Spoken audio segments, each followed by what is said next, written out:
Adam oğlu çekme gamı, gaýygam ömrüm kemeldir.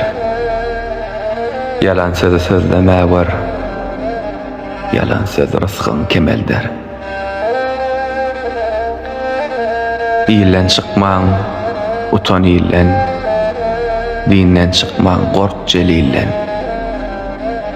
Han tama olman bahil baydan, han tama hayan kemeldir. Hadis oku, Kur'an oku, 5 vaktine namaz oku. Huda yoluna bir sadaka, sadaka belan kemeldir. Eger aklın bolsa başta, din yola gelgin juwan yaşta, dilen toba diýse käşge, toba günahın kemeldir. Şahir dir, ey gardaşım, hak bolsun yakin sırdaşım.